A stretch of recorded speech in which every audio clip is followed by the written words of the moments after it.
안녕하세요. POT 수기운동 연구소입니다. 오늘은 시니어에게 꼭 필요한 여름철 건강 상식에 대해서 소개하도록 하겠습니다.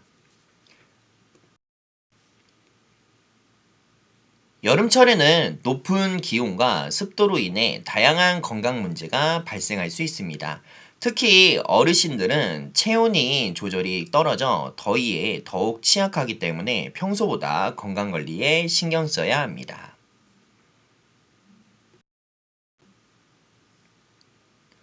그럼 여름철 시니어 건강이 위험한 이유가 무엇일까요? 나이가 들면 몸이 여러 기능이 자연스럽게 감소하게 됩니다. 갈증을 느끼는 능력이 감소하고 체온 조절도 어려워집니다. 또한 고혈압이나 당뇨병 같은 망성 질환을 가진 분들도 많이 있어 폭염에 더 큰 영향을 받을 수도 있습니다. 그럼 탈수란 무엇일까요? 탈수는 우리 몸에 필요한 수분이 부족한 상태를 말합니다. 여름에는 땀이 많이 흘리기 때문에 쉽게 발생할 수 있습니다. 특히 어르신들은 갈증을 잘 느끼지 못해 물을 충분히 마시지 않는 경우가 많아 주의가 필요합니다. 그럼 탈수 증상에 대해서 한번 알아보겠습니다. 탈수가 발생하면 입이 마르거나 어지러움을 느낄 수 있습니다. 소변량이 감소하고 몸에 힘이 없으며 피부가 건조해질 수 있습니다. 이런 증상이 나타난다면 수분 섭취를 늘리고 충분한 휴식을 취해야 합니다. 그럼 물은 얼마나 마셔야 할까요? 물은 무한정으로 마신다고 좋은 건 아닙니다. 갈증이 나기 전에 미리 물을 마시는 습관이 중요합니다. 일반적으로 하루에 6에서 8잔 정도 이상의 물을 권장하고 있습니다. 한 번에 많은 양을 마시기보다 조금씩 나눠 마시는 것이 좋으며 커피나 탄산음료보다 물을 우선적으로 섭취하는 것이 좋습니다. 그래서 보통 한 1.2리터에서 그 다음에 2리터 이하 정도로 섭취하는 게 좋고 하루에 너무 많은 양을 한꺼번에 마시는 것은 좋지 않기 때문에 하루에 조금씩 나눠서 마시는 것을 추천드리고 있습니다.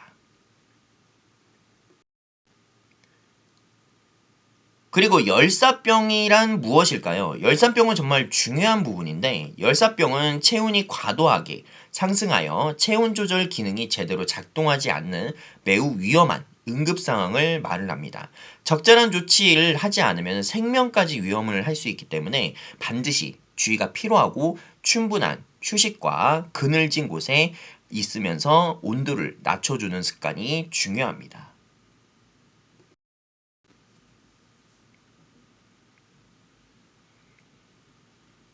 그럼 열사병의 증상은 무엇이 있을까요? 열사병이 발생하면 심한 두통과 어지럼증이 나타날 수 있습니다. 몸이 뜨겁고 의식이 흐려질 수 있으며 구토 증상을 발생되기도 합니다. 이런 증상이 보인다면 즉시 시원한 장소로 이동하고 응급처치를 해야 합니다. 폭염시 행동 요령으로는 기온이 가장 낮은 낮 12시부터 오후 5시까지는 가급적 외출을 자제하는 것이 좋으며 외출 시에는 모자나 양산을 사용하고 물을 충분히 마시되 조금의 소금물을 섭취해 주는 것도 도움이 될 수 있습니다. 무리한 활동은 피하고 시원한 장소에서 휴식을 취하는 것이 정말 중요합니다. 그리고 냉방기를 좀 사용할 수가 있는데 냉방기 사용 시 주의점을 보면은 에어컨은 더위를 이기는 데 도움은 되지만 너무 낮은 온도로 설정하면 냉방병에 걸릴 수도 있습니다. 실내 온도 차는 5도 정도로 유지하는 것이 좋으며 환기를 자주 해 주시는 것이 도움이 됩니다.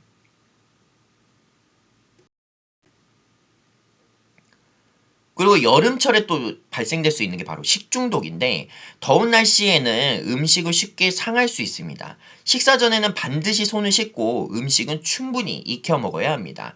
남은 음식은 바로 냉장 보관을 하고 상한 음식은 아깝더라도 바로바로 버리는 것이 건강을 지키는 방법입니다.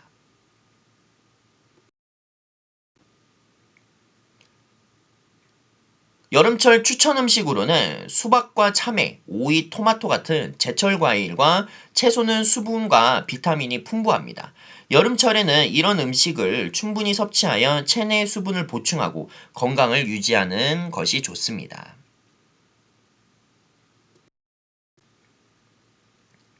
그리고 또한 심혈관 질환에 주의도 필요한데 폭염은 심장과 혈관에 부담을 줄 수 있습니다. 특히 고혈압이나 심장 질환이 있는 분들은 더욱 주의가 필요합니다. 가슴 통증이나 호흡곤란 같은 증상이 나타난다면 즉시 의료기관을 방문해야 합니다.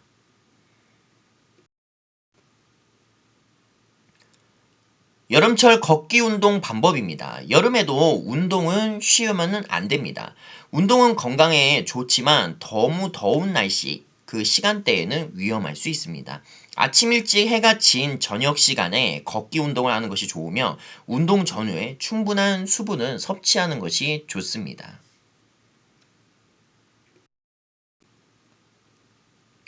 숙면을 위한 생활습관 방법도 있습니다. 무더운 여름에는 잠을 설치기가 쉽습니다. 규칙적인 취침 시간을 유지하고 침실 온도를 적절하게 유지하는 것이 중요합니다. 잠들기 전에는 스마트폰 사용을 줄이고 가벼운 스트레칭을 하며 숙면에 도움이 될 수가 있으니 한번 진행을 해보시면 좋을 것 같습니다.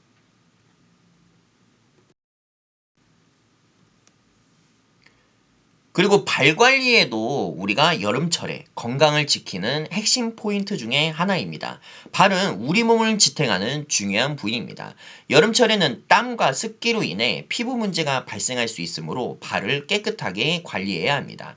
발 마사지나 발 반사구 자극은 혈액순환을 돕는 데 도움이 될 수 있으며 또한 우리가 발이 여름철에는 좀 더 부을 수가 있습니다. 그렇기 때문에 그 부은 발을 우리가 발 마사지를 통하여 순환을 원활하게 해줄 수 있는 부분도 있기 때문에 우리 여름철에 발 마사지를 꾸준히 받으면 도움이 될 수가 있습니다.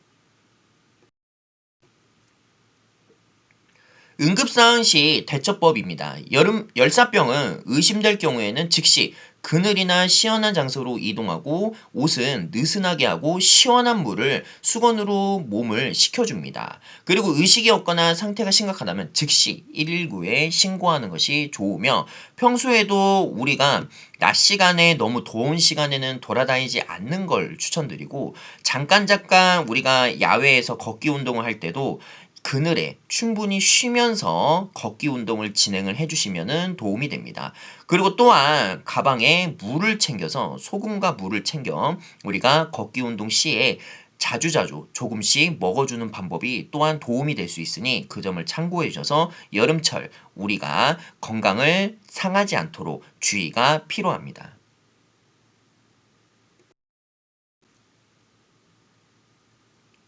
건강한 여름에 위한 실천 방법입니다. 지금까지 여름철 건강 방법에 대해서 살펴봤습니다. 물을 자주 마시고 폭염 시간에는 외출을 줄이며 균형 잡힌 식사와 적절한 운동을 실천하는 것이 중요합니다. 작은 생활 습관이 하나의 건강한 여름을 만드는 첫걸음입니다. 곧 있으면 올 여름도 건강하고 활기차게 보내시기를 바라겠습니다. 오늘 영상이 좋으셨다면 구독과 좋아요도 부탁드리겠습니다. 시청해주셔서 감사합니다.